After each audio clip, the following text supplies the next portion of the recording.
David Labata from Toronto.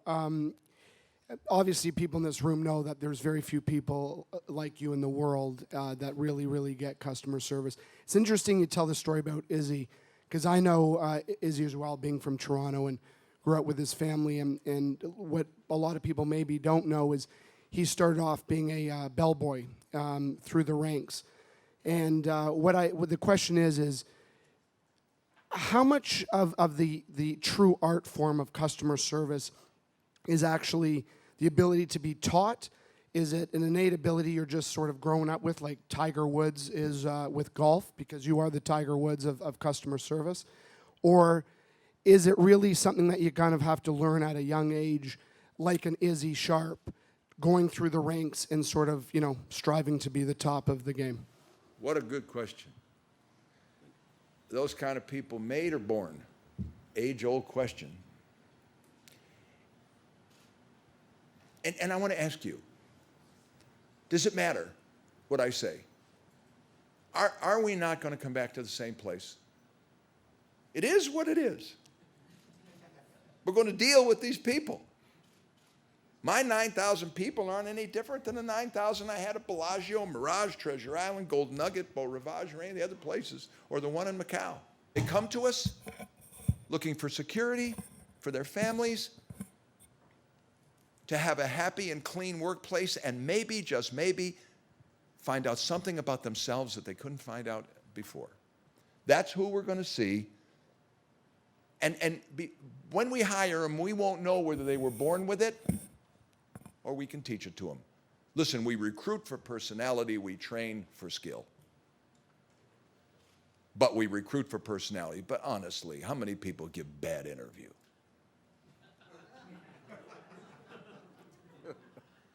There's a couple of techniques you can use to find out. I remember 3 years ago, it was in the end run game to open up Wynn Macau. And, I was very intimidated. We're 6,300 nautical, 6,400 nautical miles from home. It's not really our language. What a different culture. Are we going to be able to make it here? Whew. And it's a funky place anyway. So I'm very concerned about PBX, about telephone operators at hotels. You can come to your own conclusions about this place. You pick up the phone, you got a problem, what do you get? Well, in my place, I really care about that. I don't care what I pay telephone operators. I want crackerjack women. I want people that are like my administrative assistant, Cindy Mitchum, who's been with me for 30 years, who is one step ahead of me all the time. Like Karen for Mike. An incredible privilege to have such women be associated with you. They become your extension of your soul. So my PBX is very important to me.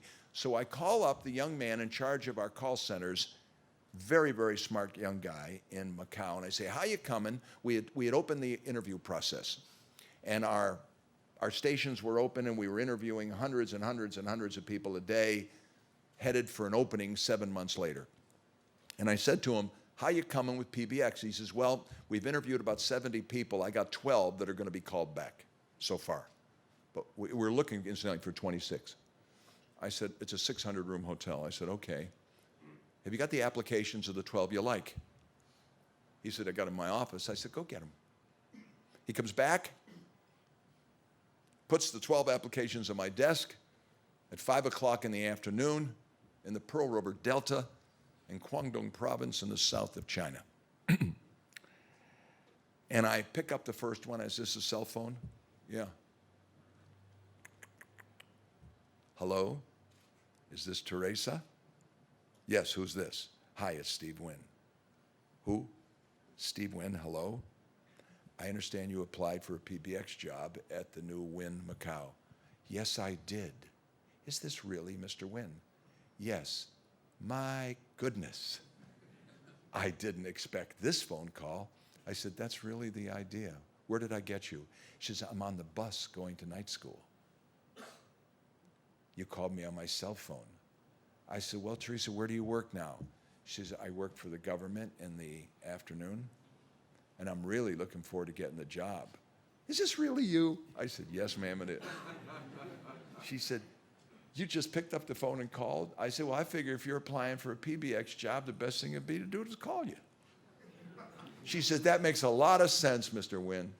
I look at him, I go, yes. Nice talking to you, Teresa. Next phone call. Karen Wong. Hello, is Karen Wong there, please? This is Karen, who's this? Hi, I'm Steve Wynn. Well, hello to you.